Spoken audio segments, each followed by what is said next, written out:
주 예수님의 재림은 순교자의 호소에 대한 대답입니다. 요한계시록 6장 10절 말씀을 보면 큰 소리로 불러 가로되 거룩하고 참되신 대주제여. 대주제는 최고의 통치자를 말하는 것이죠.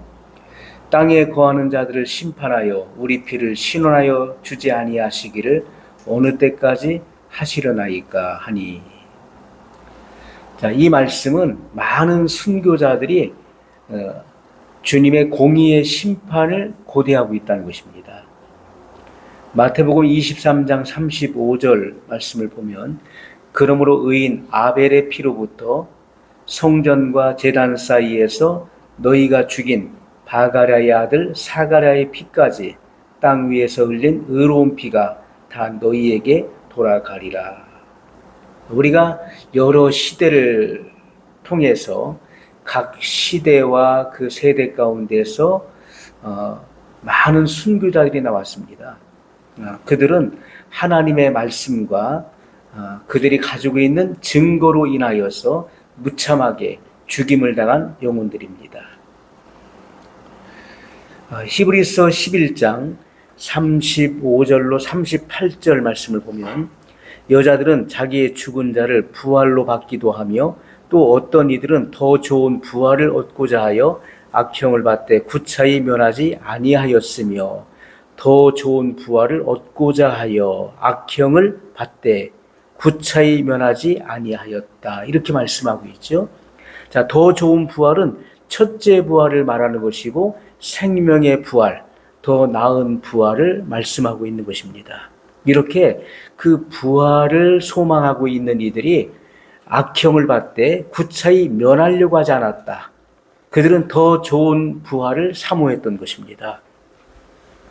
또 어떤 이들은 희롱과 채찍질 뿐 아니라 결박과 옥에 갇히는 시험도 받았으며 돌로 치는 것과 톱으로 켜는 것과 시험과 칼에 죽는 것을 당하고 양과 염소의 가죽을 입고 유리하여 궁핍과 환난과 학대를 받았으니 이런 사람은 세상에 감당치 못하도다.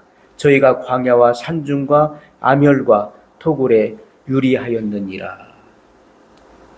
자, 이렇게 말로 닿을 수 없는 그런 시험과 그런 핍박을 받으면서 그 신앙을 지켰던 자들, 그리고 그 무참하게 그 순교당한 이들이 하나님께 그 피의 신원을 위하여서 호소하고 있는 내용인 것입니다. 우리가 신원한다. 하나님의 신원의 날. 이 신원한다는 것은 공평하게 재판한다는 그런 뜻입니다. 또 진실 여부를 명확하게 가려서 억울함을 풀어주는 것을 의미하는 것이고요. 또 악인들을 징벌함으로 원수를 갚아주는 것을 의미하는 것입니다. 그래서 하나님께서 이렇게 공정하게 재판해 주시기를 그들은 하나님께 그 순교자들이 호소하고 있는 것입니다. 이 같은 순교자들의 호소에 대한 주님의 대답은 내가 진실로 속히 오리라 이렇게 말씀하시는 것입니다.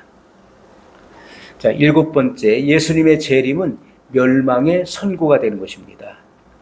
요한일서 3장 8절 말씀을 보면 죄를 짓는 자는 마귀에게 속하나니 마귀는 처음부터 범죄함이니라. 하나님의 아들이 나타나신 것은 마귀를 멸하려 하심이니라. 자, 루시퍼가 하늘에서 하나님의 보호자를 찬탈하려는 반역죄를 지었습니다. 이것은 그 천사가 지음을 받을 때 독립적인 인격의 개체로 지음을 받았기 때문에 그가 가진 자유의지를 악용하여서 최초의 자범죄를 지은 것입니다. 최초의 자범죄를 지은 자가 바로 루시퍼예요. 그는 하늘에서 심판을 받아 쫓겨났습니다. 그 용모가 뒤틀려져서 다시는 돌이킬 수 없는 큰 붉은 용이 된 것입니다. 성경은 옛 뱀이라고도 부르고 또 마귀, 사단이라고 부르는 것입니다.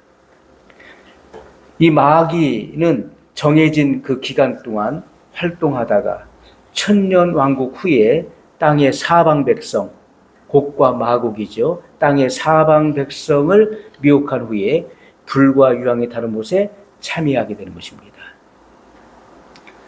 히브리서 2장 14절 말씀 보면 자녀들은 혈육에 함께 속하였음에 그도 또한 한 모양으로 혈육에 함께 속하심은 사망으로 말미암아 사망의 세력을 잡은 자 곧 마귀를 없이 하시며.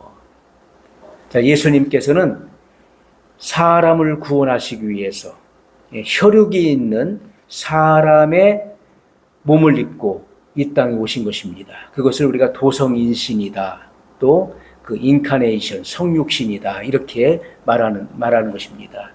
예수님께서 이 땅에 사람의 형상을 입고 사람의 몸으로 오셔서 인류의 죄를 담당하신 것을 증거하고 있는 말씀이죠. 요한계시록 12장 9절 말씀을 보면 큰 용이 내어 쫓기니 옛 뱀 곧 마귀라고도 하고 사단이라고도 하는 온 천하를 꿰는 자라. 땅으로 내어 쫓기니 그의 사자들도 저와 함께 내어 쫓기니라. 요한계시록 19장 20절 말씀을 보면 짐승이 잡히고 그 앞에서 이적을 행하던 거짓 선지자도 함께 잡혔으니 이는 짐승의 표를 받고 그의 우상에게 경배하던 자들을 이적으로 미혹하던 자라. 이 둘이 산채로 유황불 붙는 못에 던지우고. 짐승은 적그리스도를 말하는 것입니다. 이 적그리스도는 마귀의 현현이라고 말할 수 있는 것입니다. 자, 우리가 요한복음 1장 18절을 보면 본래 하나님을 본 사람이 없으되 아버지 품속에 있는 독생하신 하나님이 나타내셨느니라. 이것은 예수님께서 하나님의 현현이심을 분명히 보여주고 있는 말씀이죠. 예수님께서 하나님의 현현이신 것처럼 적그리스도, 이 짐승은 마귀의 현현이다.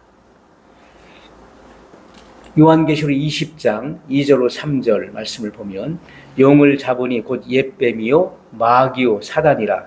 잡아 1000년 동안 결박하여 무저갱에 던져 잠그고 그 위에 임봉하여 1000년이 차도록 다시는 만국을 미혹하지 못하게 하였다가 그 후에는 반드시 잠깐 놓이리라. 요한계시록 20장 10절 말씀을 보면 또 저희를 미혹하는 마귀가 불과 유황못에 던지우니 거기는 그 짐승과 거짓 선지자도 있어 세세토록 밤낮 괴로움을 받으리라.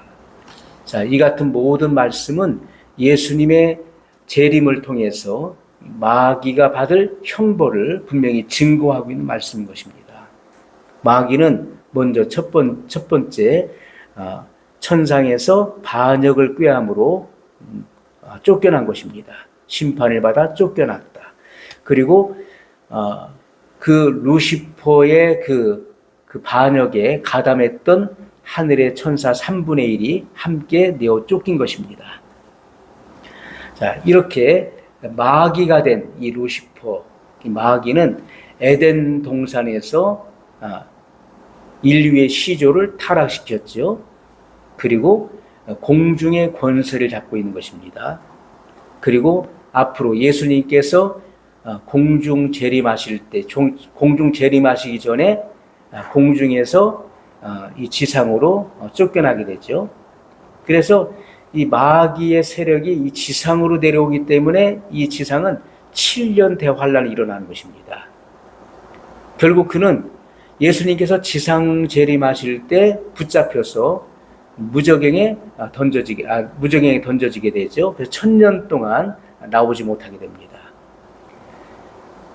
그리고 나서 1000년이 차면 잠시 풀려나서 사방 백성, 땅의 사방 백성, 곡과 마곡을 미혹하게 되고 그 후에 이제 불과 유황불 붙는 못에 처벌받게 되는 것입니다.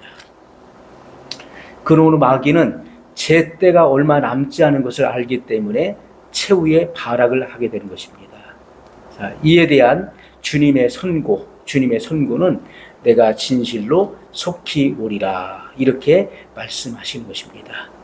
오늘 우리가 이 같은 말씀들을 마음속에 깊이 새기고 예수님의 재림을 소망해야 될 것입니다. 예수님의 재림으로 말미암아 성도들은 영원한 영생에 들어가게 되는 것이고, 또 악한 자들, 이 마귀의 이 세력들은 불과 유랑이 타는 그 불못에 처해지게 되는 것입니다.